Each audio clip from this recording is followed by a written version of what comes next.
Welcome to the real Ramblers movie talk for fanatics. The real Ramblers movie talk for fanatics. And now your hosts, Bill and Lee Howard. Hello. See, I mixed it up.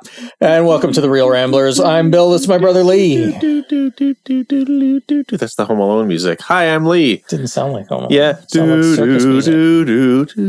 That's better. Okay, now it's the lead into that. Okay. Bing, bing, diddling, ding, ding, diddling, ding, dong, ding, dong, ding, ding, ding.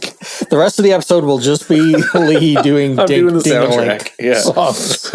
All right, so today, since it's December and almost the holiday season, we will be discussing. I know, it's crazy this year. I can't even tell you.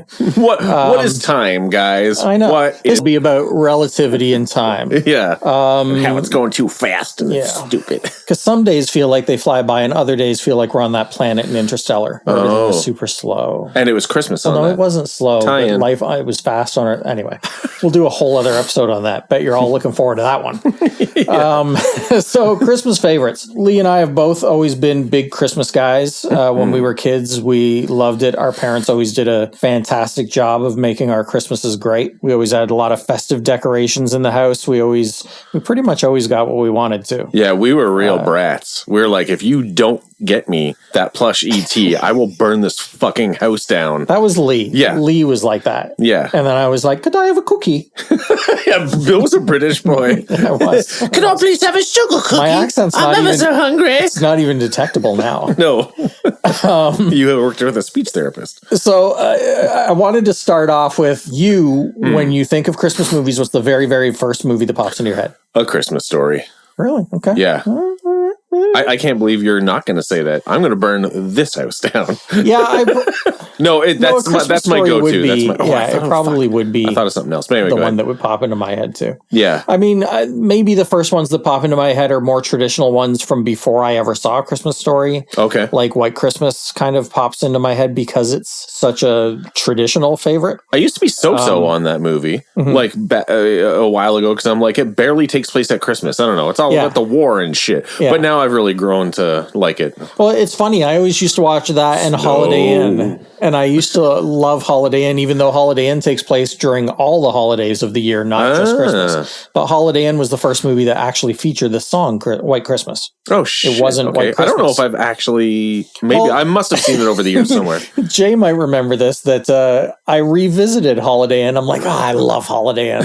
And I went and watched it, and there's this whole number in it that was for, I think it was for Lincoln's birthday. Was the holiday. Okay. And it's like everybody's in blackface. Oh, no. And they have people singing in like that stereotypical, like, I don't want to say it, but like, no, I know what you mean. Yeah, accent like, that was used in movies back then. Oh, and I was like, well, I can't watch Holiday Inn anymore. Time to throw my TV out. I literally got rid of the My Blu-ray TV and was screen like, has been littered with racism. But White Christmas is fantastic. Yeah. And it has great numbers in it, and everybody's really good in it. But anyway, A Christmas Story. Let's talk about that one. Okay. Because that's long been a favorite of both of ours. Yeah, absolutely. I don't know. I was going to say, I think it's a nostalgia thing, but I think like there's very few people I know that don't like it. And I think the only people that don't like it. I don't think it is a nostalgia thing with that movie. I think it's just that it's a really well-made movie. Yeah. The only people I've come across that don't love it, I think, are because,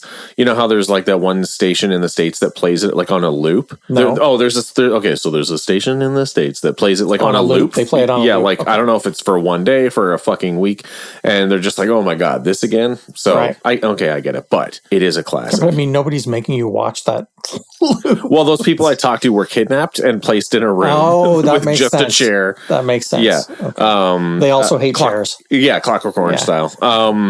But no, it's a perfect movie. There's like For me, what makes that movie great is that it succeeds on multiple levels. It's not only a nostalgic Christmas movie with the music, with Gene Shepard's Gene Shepard, right? Yeah, the narration. It's pronounced Jean Chapelle. The looking in the looking in the window at Christmas at the department store, the mall Santa or the department store Santa. Yeah. All that Christmas stuff is nailed in it. But then on top of that, they also nail genuinely what it's like to be a kid. Totally. Yeah. And even though it's from a different time period, because it's supposed to be 40s? Yeah. Like the radio shows. Hey, it's Yeah, so even though I saw it, it, what year was Christmas Story? 83? 83? I think. So even though we saw it in Or the something. 80s, I didn't feel like I was watching a period No. piece because the sentiment of being a kid in it is universal. Yep, totally. Yeah. Just that feeling of being a kid, like All of it waiting was- for Christmas because it was like, and the imaginary scenes where he's using his Red Ryder BB gun, Yeah. like those are things we did when we were kids. We imagined ourselves in scenes like, so it nails Christmas. It Yeah. nails being a kid. yeah. It nails humor. Oh my God, it's so funny. So funny. Yeah. Like Darren McGavin. Come on. You know what I like about Darren McGavin too is that it's like he's like a good dad. I Yeah. mean, he's obviously got a temper like Rickham. Well, That's the swearing. Okay, I guess that's the other thing I think about this movie is the authenticity. Yeah, Is that they seem like real people. yeah. They're It not would be- one dimensional at all. No, it would be like stereotypical if he was like kind of a dick dad and like the Yeah. mom is nice, but it's like he obviously like loves his kid. He gets him the BB gun, Yeah. and it's I don't know. It's just And when his kid is he unwrapping likes the his BB wife. gun, you know, he is super happy watching his. I kid. love that scene. Like, Me yo, too. They run everywhere. Yeah, me too. It's great. Yeah, it's like a Yeah, perfect. the mom's brilliant. Oh my God, Melinda! Yeah. No, Melinda Clark. Was that her name? It's Melinda something. Melinda Clark Dillon. is the Dylan. That's it. Melinda Bob Dillon. Clark. Yeah. I wish she would have came back for that one that came out last year, A Christmas Story Yeah. Christmas, which is on my list. We'll get to it, but I But actually really she's like far it. retired, right? That's Yeah, why she just didn't. retired, which was too bad. Yeah, but all of those elements, it's amazing. Not many movies can pull off every element of their movie. Oh, and sorry. And the other thing is production design is through the roof authentic. Yeah. Nothing in it feels like a set or it doesn't feel fake at all. No. Everything feels real. Yeah, the writing's brilliant. The directing's brilliant. Yeah, it's like a 10 out of 10 Yeah, for it me, is and, for sure. and we watch it every Christmas Eve. That's our like tradition now. Yeah. We watch that, and then we follow it up with the Bill Murray Christmas special, which is fucking great. So great. I love it. If you say so. You don't like it? No, I didn't care for it. I I love thought it. it felt very forced and I don't know. You know what? It just worked for me. You know what's crazy? Just that, like, I just want to do this real quick on the topic of A Christmas Story. Did you know? We talked about this a little bit before, but this may be new to our audience. So Ralph Parker is the kid in it, right? Yeah. There's like an entire like universe of Ralph Parker like movies, because obviously like they did make like even before A Christmas Story. So and they're all narrated by Gene Shepard, except for the last couple. Right. And a lot of them were TV movies. Like in 1976, there was something called Phantom of the, is it Open Hearth? Unless I wrote it down wrong. Hearth? Hearth. Hearth. Yeah. Like that. on a fireplace. Oh, that's it. Yeah, sorry. I can't read my own writing. And it was a TV movie, and Gene Shepard's like in it in a car, and he's like, back when I was a kid, and blah, blah, blah. Really? And then in 1982, there was a special called The Great American 4th of July and Other Disasters. And it's like a different cast every time, but it's playing like Ralph Parker and my old man and my mom and Randy and Flick. And then A Christmas Story. And then in 85, there was something called The Star-Crossed Romance of Josephine Koznowski. In 1988, there was something, I can't even believe this is the title, I can't even say it, Ollie Hop Noodles, Haven of Bliss. Hey, Jay, I think you just found your next album title. Yeah. In 1994, there was that one called My Summer Story, and it was also released as It Runs in the Family, and Charles Grodin was in it, and one of the Culkin kids was, and they filmed it at the same house again too, which was kind of neat. And then in 2012, they did A Christmas Story 2, which I is just want to interject that I love Charles Grodin. Charles Grodin was great. But yeah, continue. 2012, they made A Christmas Story Part 2, and it's total fucking dog shit. Yeah. It didn't work for me because it's dog shit. Eat shit. Christmas Just Story 2. say it's dog shit. It's Lee. dog shit. Stop being politically correct. It was a fucking terrible movie. I watched it and it's like Daniel Stern's in it. And he plays the old man, and I love Daniel Stern, but fuck you. Yeah. And then they did that Christmas Story Christmas, which came out last year, and I really really, really liked it. Me too. I loved it. I was surprised how I good thought it it was. did a really great job of capturing a lot of the same stuff that the original did. And I loved it. I was hoping we were going to cover that one a bit because this might be a little bit of a longer episode, but that's okay. That's your Christmas present. We can't fit all this into 30 minutes. You're welcome, listeners. They're eating it up. That's them eating up their podcast. What was your first Christmas movie that comes into your brain? well, it was White Christmas, but not as a favorite. It's just like if it was like a psychological test of what movie pops in my head, it's White Christmas. And I think that's just because it's programmed from when I was a kid. That's the movie that popped up on TV first, or like the Rankin Bass specials and stuff like that. Oh my God. Like those are psychologically the first things that pop into my head. Yeah, for sure. But when I think, what am I going to watch? Santa Claus 3. Yeah, I don't know what.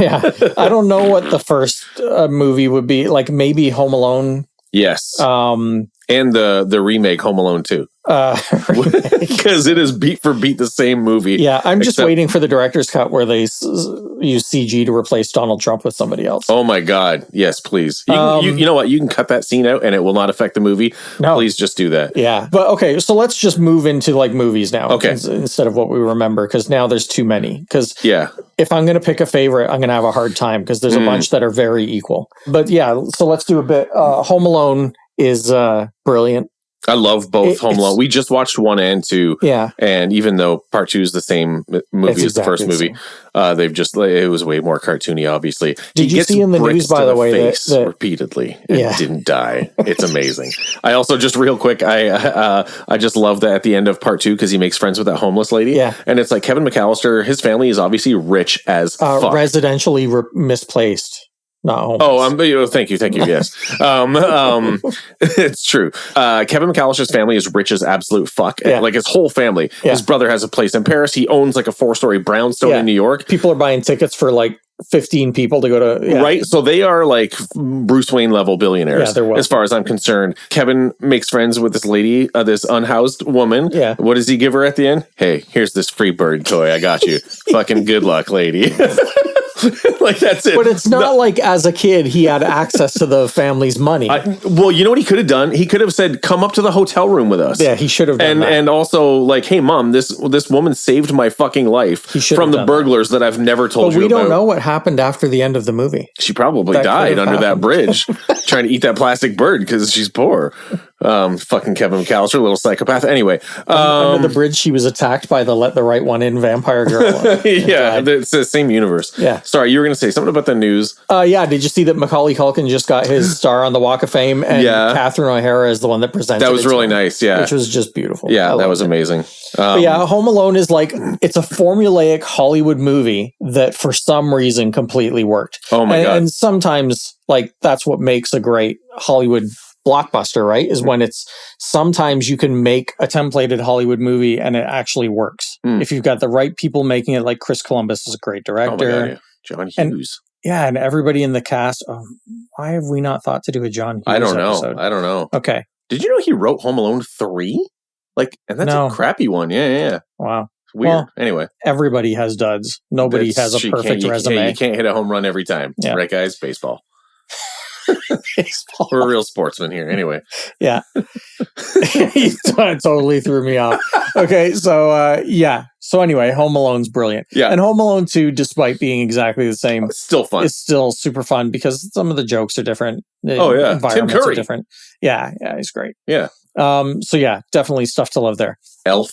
So Elf is one of those movies that almost on paper it shouldn't have been great. As good as it was. Yeah, especially like, can you imagine reading that and being like, at this part, a stop motion narwhal comes out. Yeah. Like, you'd read the stuff and just be like, what? But again, for some reason, it works. Yeah. And my first instinct is to say, it's because of the comedy genius of Will Ferrell. But no, because comedy genius Will Ferrell has done some stuff that's been crap. He has. So it was like the perfect storm. It was a perfect storm. I think most of the credit goes to Jon Favreau. Me too. Yeah. Because even it was him that was like, we should make the North Pole look like the Rankin Bass movies, and it's exactly so much so that they almost got into trouble over that, like legally. Yeah.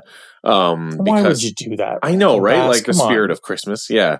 Bass was fine with it, but Rankin was a real bitch about it. Well, that's why he's Rankin. It's true. Did they not have permission? No, because they weren't copying anything directly. It was just in the look style of it. Yeah, but they were like too close. Money. All we care about is money. Yeah, money. Was that Yukon Cornelius? Silver and gold. It was kind of. It was my blend of Yukon and the head elf. It's for Santa. You ever notice that head elf is like a real dick? Like, you want to be a dentist? He's horrible. Well, actually, don't even. Okay, no, you're going to get me on a whole Rudolph thing now because everybody in Rudolph is a fucking asshole. Yeah, because then when he's like, "All right, a 1 and a 2, it's for Santa," and then Santa doesn't give a fuck. Mrs. Claus says that sounded great, and she leaves the room, and then Santa's like, "That was terrible." Yeah, well, needs work. Gotta go. Horrible. Like, and then Rudolph's dad, dick. Yeah, just straight up dick. Racist. Yeah. Even Santa's a straight up racist in that. Like his abnormality. Like he was that's just how he looks. It's horrible. We're talking about Elf. Right. Elf is amazing. Elf is amazing. So also down to the casting, who would have ever thought when you're doing a Christmas wacky comedy, who says wacky Christmas comedy? James Caan. Seriously, who thought? Yeah, and he works perfect in it. He's brilliant in it. He's so good. Yeah. And he actually has those moments later in the film of like really genuine warmth towards his son and towards Buddy. That's amazing. That I think only maybe an actor of his caliber could have pulled that off in a role that's so silly. Yeah. And then, add in Peter Dinklage. Oh my God. You know what's a funny thing that I never noticed in that movie until I think it was that Netflix, like the Movies That Made Us series, where the guy that plays the kind of like manager of the store that Will Ferrell works at. Cut the ribbon 6 inches. 6 inches. Oh yeah. He's like the head. It was supposed to be Wanda Sykes. Playing that role, and then she couldn't do it. His name tag still says Wanda. Still says Wanda. Amazing. Yeah, I remember seeing that. Yeah, that was funny. It just it was. He was great too, though. Everybody was good in it. Like they cast it perfect. It works like, and it's just so Christmassy. Yeah, Yeah, like Zoe was great in it too. Feeling. Mrs. Property Brothers was. She's married to a property brother. Yeah, I did not know that. Yeah, but yeah, she was great. The kid was great. Again, production design off the charts. Oh yeah. Like the North Pole stuff was like genius. Oh yeah. And all the tricks, like all the forced perspective and different tricks they had to do when you watch the behind the scenes is like, it's crazy. Yeah. It's like Lord of the Rings scale stuff. It really is. Yeah. Like just shockingly cool. Yeah. The stuff they did. And then of course the thing I think ultimately that made it as successful and such a Christmas classic now is that it struck that perfect balance of funny and heartfelt. Yeah. Oh, totally. Yeah. Like Buddy's the butt of a joke and he's an idiot, but he's genuine. Oh, yeah. And you really care about him. Yeah, totally. Because he could have been, again, that is the brilliance of Will Ferrell, because he could have been a one-dimensional, just stupid, like annoying, trip on a banana peel character. Yeah. But Will Ferrell took it to a whole other level. And there's only one part in that movie where I'm like, I'm not buying it. And it's this, when he's working in the mail room and he gets drunk with that guy. Yeah. He's I love that scene. You are my best friend. And that guy goes, I'm 26 years old. And it's like, you are not 26. You are a hard 47. Yeah, that's true. Like, what, I always thought what that was life weird have too. you led, sir? I always thought that was weird. That too. was it, though. But he does work in the mail room. That's true. And he's like drinking on the job. So it's like. And nobody cares. Everybody no around them is like, oh, they're drunk again. Yeah, and they love the song "Whoop, There It Is." Christmas classic. All right, let's move on. You got another one? I do. So for me, like, I love A Christmas Carol, Scrooge movies, and it's like there's obviously a fucking million of them. Yeah. And like I wrote, just like I'll blast through just because I think you and I have, because there's almost too many to talk about. I know you're like a Christmas Carol aficionado. I am. Yeah, I've watched some like real stinkers too. Yeah, I'm really just a fan of mainly one, the George C. Scott one. George C. Scott. Fuck yes. Yeah. It's like everybody. Alistair Sim is always the one that everybody goes to as the go-to best Christmas Carol, and I love it. It's a great movie. It's good. But for me, the George C. Scott one is the best one. He's that's ever been so made. good. Everything about that one is, and it was a TV movie, I think. Yeah, I think so. Like 84. He's so good. His George acting. C. Scott sells like nobody can sell. Totally. Like Yep. that dude. He's the most convincing Scrooge. Yeah. His acting choices are amazing. Like everybody, the whole cast is great. And again, with that same thing with the Will Ferrell, George C. Scott is 1000% convincing when he becomes heartwarming. Oh my God. So much. Like, It makes me like so- emotional yeah. when I watch it. Yeah. When he goes to his nephew's house and stuff and It's like beautiful. apologizes. Yeah. It's beautiful. There's an Albert Finney one and it's a musical. That Yep. one's fucking great too. Yeah. his- I don't know if I've seen that one. It's so good. The songs are really great.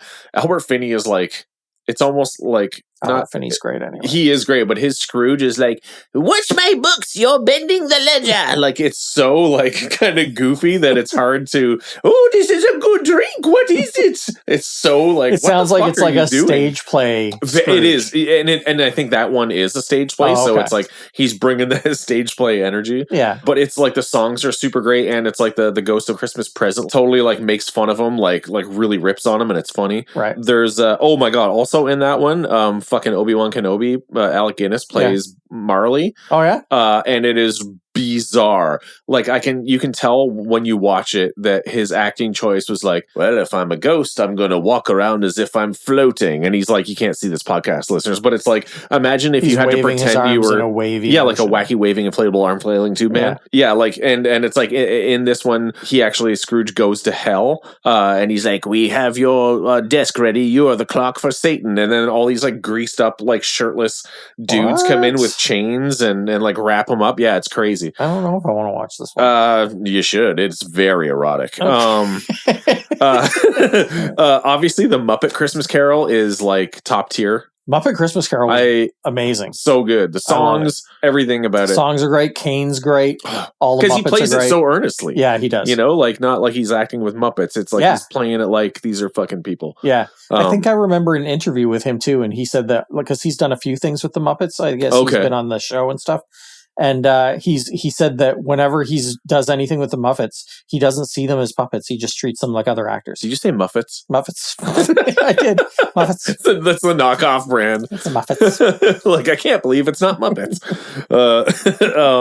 So yeah, the Muppet one is right at the top of my list. Yeah, Same it's with great. Scrooged. The Bill Murray Scrooge Scrooge is awesome. is incredible. The end And speech gets again, me- hard hit when he turns oh yeah, at the end. totally. That Like- whole speech he gives like gets Yeah, me the choked up speech too. is amazing. Yeah, And that it's- movie has like some like Billy Madison style stupid. Oh my humor God, like moments. crazy. Yeah. Yeah. Like but it's like perfect as Yeah. well. Yeah, it's a great movie. There was like the Alistair Sim one is good. Obviously, he's a great Scrooge.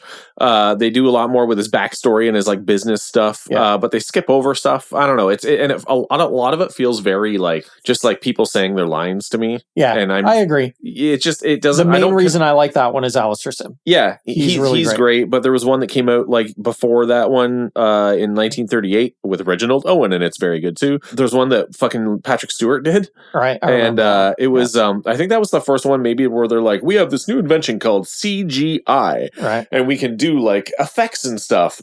So it's like it's very like old effectsy. Right. But it's like it's good and you know it's fucking Picard. He has some weird acting choices in it. Like when he wakes up and he's like, I'm still here. I'm alive. And he does this thing where he's like he coughs out. I think his acting choice was like, I'm going to cough out all the badness. I mean, he's like, "Grr, grr, Oh, grr." God, and then it no. turns into, No, and he no. starts laughing and laughing and laughing. And it's like, I'm full of joy again. I'm not watching that one. No, it's amazing. The fucking Jim Carrey CGI one, Yep. it's okay, but it's I thought it was all It's got like that uncanny valley weird like. Yeah. Polar Express had that too, but I actually really enjoy Polar I Express. still don't know if it's one of those ones I'm like I'll watch it this year and then I don't. I really liked it. So yeah, there's a lot of them. But George C. Scott's the best one.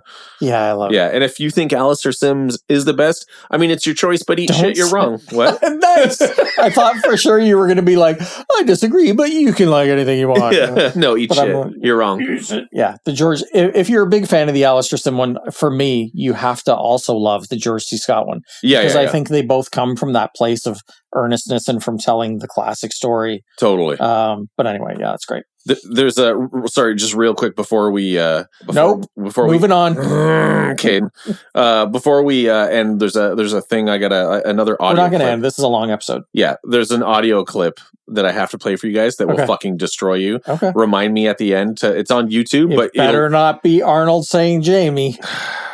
No, it's amazing. Okay. And it has to do with the Muppet Family Christmas special. Something happens during the end credits, and it's bananas. All right. Anyway, the next movie. Actually, now that I'm going through my list, the one that actually does probably first come to mind is National Lampoon's Christmas Vacation. I was looking at that and I was like, how did I not write that immediately? Yeah, and the funny thing about that is, I'm, of course, since I have a 16-year-old daughter, I'm on this journey of showing her older movies. Right. And it's always a mixed bag. A lot of the time, it's like, I love this movie. And she watches it and she's like, meh. Yeah.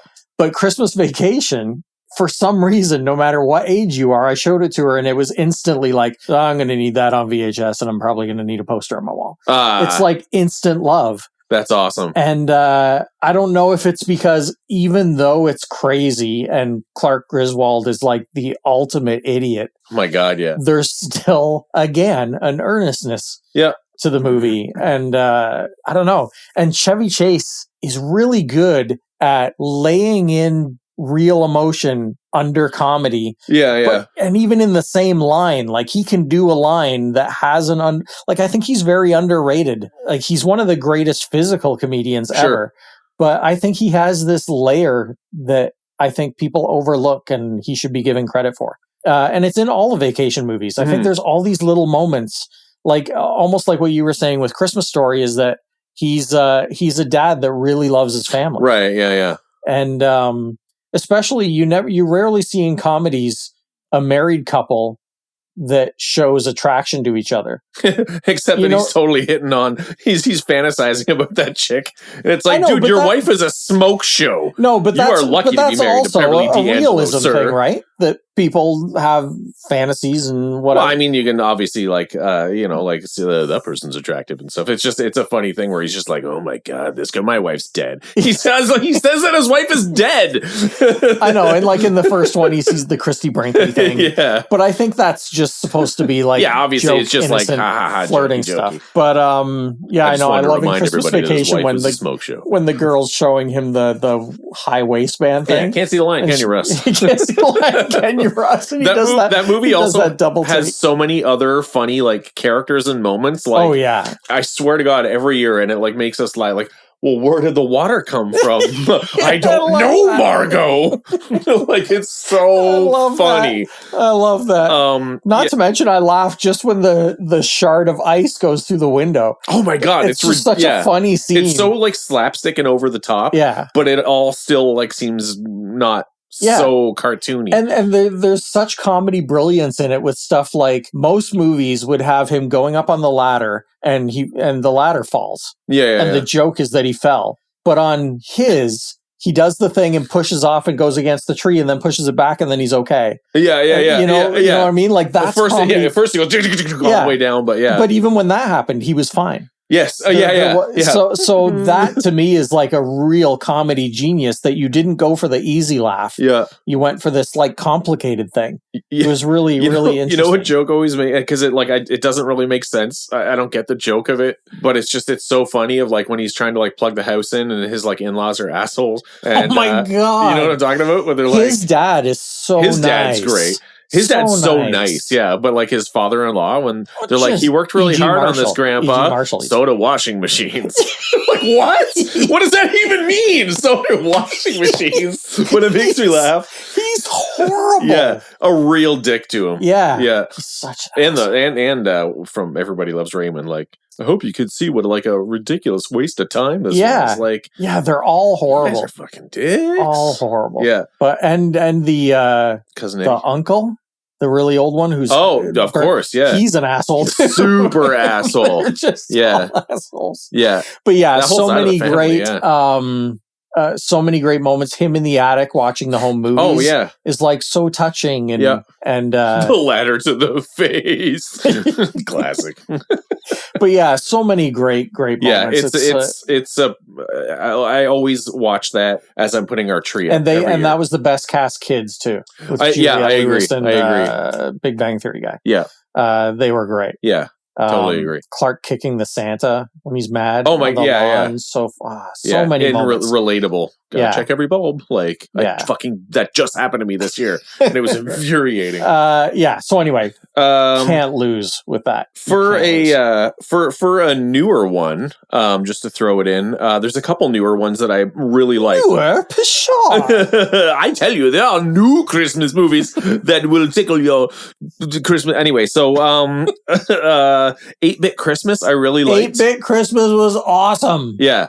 It had that Awesome. same feeling, like not as a Christmas story, but kind of. Yeah, Because totally the did. kid cast was great. Yeah. And that's what really sells the movie. Is that, I would like, double feature it with Christmas Story Yep, any day of the week. for sure. Yeah, it's really good. Yeah, underrated. I think more people should be I talking think about it's it. streaming, so everybody should go watch Yeah, it. I think it's just like on Netflix Prime or something or Prime. Netflix. Yeah, oh yeah, Prime. But everybody should give it a shot because I'm sure when you're flicking through, you're like, "Hey, Big Christmas, what?" Yeah. But stop on it and watch it. It's really Especially good. because it takes place in the 90s when, as my dad would say, Nintendo first came out. Yeah, And it's like that's all the kid wants so much is a Nintendo. And it's like if you're a 90s you'll game kid. your eye out. Yeah.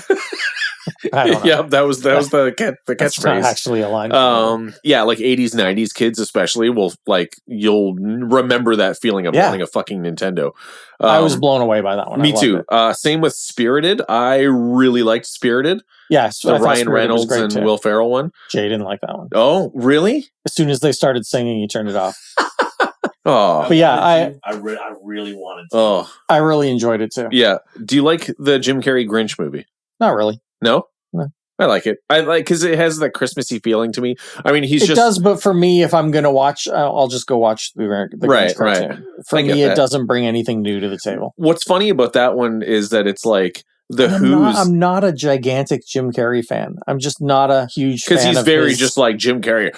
yeah, like he's And, always, even though he's a really great actor. I mean, Yep. we've seen him in stuff that's Oh, man. serious, where he's amazing. yeah, But his comedy stuff, I'll always take him as a dramatic actor over a Yeah, comedy actor. yeah. I'm it's not funny a that fan the of his Who's brand. in this one are like the assholes. Yeah, Like the Grinch is the victim and the Who's are the assholes. Yeah, it's weird. It's like they kick him out because they're like, you look different. Get out of here. Again, racists. Yeah. What else was on my? I've got like Ooh. Nightmare Before Christmas. Of course.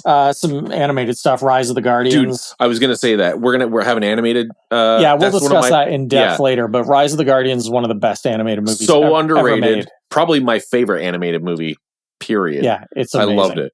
Have you seen it? Nope. Oh, I'll add it to the list. We'll watch it's it. incredible. Anyway, I try every year to watch It's a Wonderful Life because I love it so much. what do you mean you try? Last year, I don't think we got a chance to. Oh, okay. I thought you meant like you didn't really like it, and it's like I try, but no, I I can't get try to through watch it, but I can't Yeah, watch that it. Jimmy Stewart, not likable. Such an ass. No, I just mean life. Life gets too busy and you can't. No, you can't. But fit it all in, yeah. I love it, and I got it on 4K. So Ooh. I haven't watched. It's so good. I got it last year on 4K to watch it. That and Krampus, and I'm like, can't wait to watch Ooh, them on Krampus. 4K. And then I didn't watch them.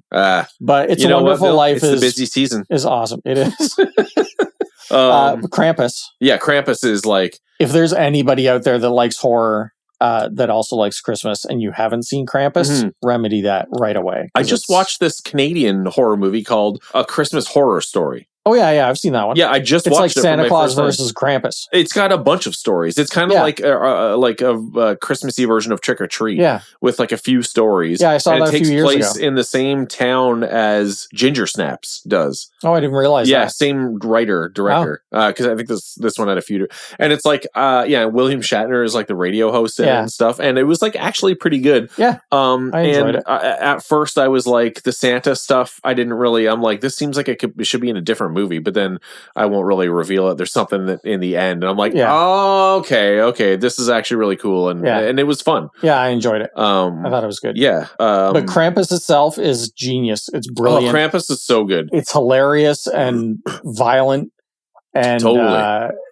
again, full of assholes. Yes. Production design is off the charts amazing. Yeah. The creature, the Krampus, is one of the Incredible. creepiest things I've ever seen in my life. Tony Collette, Adam Yeah. Scott, like the cast is amazing also. The kid is great too. yeah. I don't know his name, but he's amazing in it. Yeah, Jerry Maguire. That's the kid's name. Nope. What? I just made that up. Jerry Maguire. What? When he got hired for the job, was he like, show me the money? Yeah, show me the Krampus. And they're like, get the fuck out of here, Jerry Maguire. But yeah, great movie. And I heard that he has ideas for a sequel. Oh, of Krampus? Yeah. Ooh. But he's kind of famous for being like, well, there's no Trick or Treat 2 yet, so I know, we're he's still like, waiting on maybe that. I'll make a thing someday. Yeah, we watched, okay, so the Santa Claus, the Tim Allen one, the first one was, like, I enjoyed the first one. Yeah, it was good. Second one's like, okay. I don't know if I've seen any of the sequels. It's the second one's not that it's okay. The third one is not great, even though Martin Short is in it, and I love Martin Short. And then like they're on season 2 of like the TV series. Yeah. And last year we were like, all right, let's try and give it a watch, see if it's any good. And immediately it's like it feels very like Tim Allen like had a lot of input because it's like immediately Santa's like, you can't even say Merry Christmas anymore. And I'm like, oh, brother. Fuck you. I'm not going to watch this. So why are we talking about it? Because it's Christmas. So we have recommendations for people and then non-recommendations.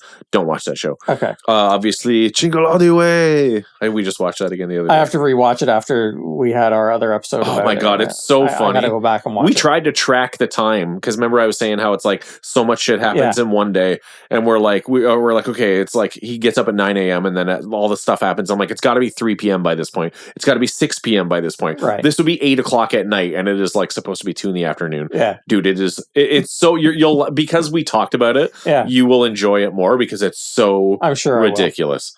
Another horror Christmas one that I love is called Better Watch Out. Have you seen that one? Oh my God, I watched that last year. Really good. Twisty Twist stuff. Yeah. Holy shit. Didn't see that coming. Yeah. And it like... super fun, super violent. Yeah. But in a fun way. But it's really twisted. And yeah. It was better than I expected, but I was also like, I just don't want to give stuff away. There's a character that I hated so much in it that it made me like furious. It was almost hard to watch because I was so like, that's anger noises because I'm not trying not to spoil the movie. But it was fun. What about Fred Claus? Yeah, I think I saw it once and I don't remember any of it. Yeah, it's like it's one of those ones that it's like if we are we doing Christmas favorites or are you just going to rhyme off? Oh, Christmas movies. You're right. Yeah, I forgot it was Christmas favorites. I thought it was just Christmas movies. No, it's because favorites. And another one that was made that I didn't care for. Yeah. Oh, that one that came out a couple years ago called Noel was pretty fun with Anna Kendrick and Bill Hader. It was fun. Yeah, it was fun. I like also back to classics for a minute. I love the original and the remake were pretty good of Miracle on 34th Street. Oh yeah, I don't know if I saw the remake. It's like Richard Attenborough. Yeah, Richard Attenborough, who plays an amazing Santa. I could totally really see that. But I still prefer the original, Natalie Wood, and it's really good. And the funny thing is, I don't know what year it was made, but for some reason the people feel really real in it. Like from that time period, a lot of movies are like, John, what are you doing? You know, it's like over the top, that old movie acting. Please do the next podcast in that. And my next favorite movie was Home Alone. That was absolutely fantastic. Bill's drunk, everyone. Miracle on 34th Street is very heartfelt and very... I don't know. It's just one of those great, like, even though you're an adult, come on, believe in Santa Claus. It's been so long since I've seen it. Like, I remember the movie. I remember what happens, but I think I'll give it a revisit. Yeah. You know what? I'm not going to watch Fred Claus this year. I'm going to watch. Good call. Good call. Just for a change, leave out the ones that you're mediocre on. Yeah. Sometimes I just like to throw Christmas stuff on in the background while I'm working, just to like try and feel the season because you know it's not. You can do that with Miracle because it's almost all just dialogue. Oh, that's true. Yeah, but it has some really funny moments and some performances. Definitely worth revisiting. Nice. And on the animated front, with the other classics, we talked about Grinch a little bit and Rudolph. In our Halloween episode, we talked about Charlie Brown. Oh yeah, Great Pumpkin, which was crap, but Charlie Brown Christmas. Oh, that one's a classic. I love. Yeah, it's just all the specials, like stuff like that. I love. You know what? It's funny. I bought the LP of the Chipmunks Christmas. Oh yeah, The Alvin and the Chipmunks. Yeah. And it's funny. I don't know if you remember that special that was on when we were kids. And there's like the Golden Echo harmonica. And it's funny now watching it with adult eyes because the little boy is like sick in it. And they're like, we don't know why he's sick. He just can't get out of bed and stuff. And like he's lost the zest for life. And it's like, oh, that kid's got depression.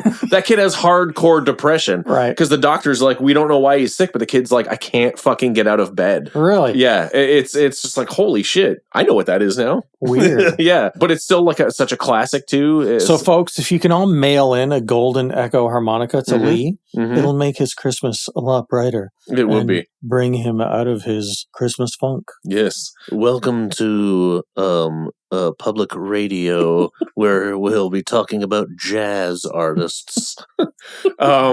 You know what's a funny cartoon Christmas thing is the Flintstones Christmas? Because what are they celebrating? Because everything about that concept is ridiculous. Yeah. Cavemen Celebrating the birth Christmas. of, wait a minute. Wait, what? They should have had their own like caveman version. You can't of, like, trust anything Jesus. Flintstones. Like, I mean, they did commercials for cigarettes. Oh my God, Christ's sakes. Laramie's, yeah. I don't know who that was an impression of. Fred, I guess. It's the impressions I See, can't. even Lee has some impressions that are not good. Laramie's, have this, Bonnie. No, that's Peter Griffin. I am Fred Flintstone.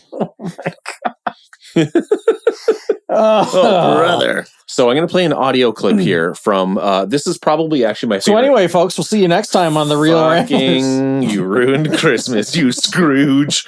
This is an audio. Wait, let me cough out the, the ridiculousness. Engage. I won't interrupt you anymore. Go ahead. Go ahead. This is what the people come for. So there is a Christmas special that is probably my favorite one called A Muppet Family Christmas. That's And not the it's- John Denver one, is it? No. Okay. No. This They one, did a it's- Christmas one with John Denver. I think that, yeah, I mean, there's a lot of Muppet Yeah. Christmas Sesame ones. Street one. Yeah, this is the one that has like every Jim Henson character in it. Oh, okay. It's all right. it's like they're all going to Fozzie's mom's Right. for a vacation. Okay, I kind of remember that. And it's like, yeah, all the Sesame Street people show up. The Fraggles are in it. It's amazing. Honestly, there's like clips or scenes where it's like 70, 80 Muppets in there, and like, holy shit! Is this maybe the only thing that's ever united all the I different think so, Muppets yeah. from all the different? It's like the end game of Muppets. On your left. I was just about, I just opened my mouth to say on your left, Bert. So what I'm going to play now is a crazy case of just bad timing. So if you remember back when we watched shows on cable, Mhm. as the credits were rolling, like the nightly news would cut in. Right. Oh God, the nightly news would cut in with like, tonight, blah, blah, blah. Here's the news story. Right. So keep in mind, this is a Muppet Family Christmas. And this is actually like recorded from This is TV. actually, yeah, because Okay. this was like a VHS copy. Okay. So it might just take a second for it to, it happens when the credits are rolling. Okay. Hopefully this will be loud enough for All right. y'all to Get hear. ready, folks. Oh, Well, they certainly seem to be having a good time out there. Jim Henson. Yeah, I like it when they have a good time. But I tell you what, somebody's got to do something about these dishes, Sprocket. Come on. I'll So- wash and you dry, okay? So that's nice. Okay. I didn't want to skip into it. So Sorry. hold on one sec. I'm sure everybody's envisioning it. Mistletoe. Merry Christmas, Jimmy. Merry Christmas, Piggy. Merry Christmas, everyone. Okay, you're left with good feelings. Yeah. Merry Christmas. Credits are rolling. Here we go. I'm Dr. Timothy Johnson. Later on Nightline, it's a controversy about life and death. Do you keep a doomed baby alive so its organs can be used to save the lives of others? Merry Christmas, everyone. Do you keep a doomed baby alive so you can harvest its organs? Merry Christmas. Like, what the fuck?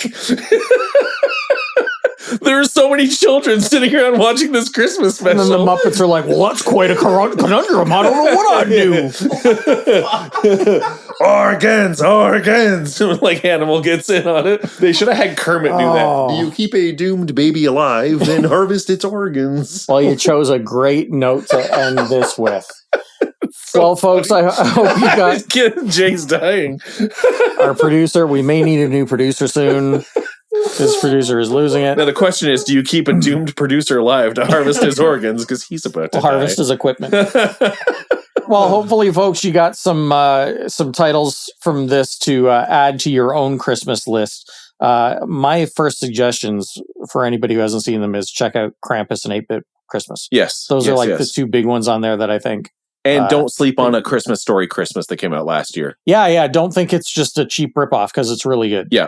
Yeah. We're going to be back next week with some alternative Christmas viewing. Mm-hmm. And Is Die Hard a Christmas movie? We may touch on that. Yeah. What? Is What? Die Hard a Christmas movie? Oh, is Die Hard a Christmas? Yes, We are going to talk about that. Yeah, among some other stuff. So, yes. So anyway, thanks for tuning in to this extra long Christmas favorites episode. Oh. And we'll see you next week. So Bethany, they want you to sign off on The Real Ramblers.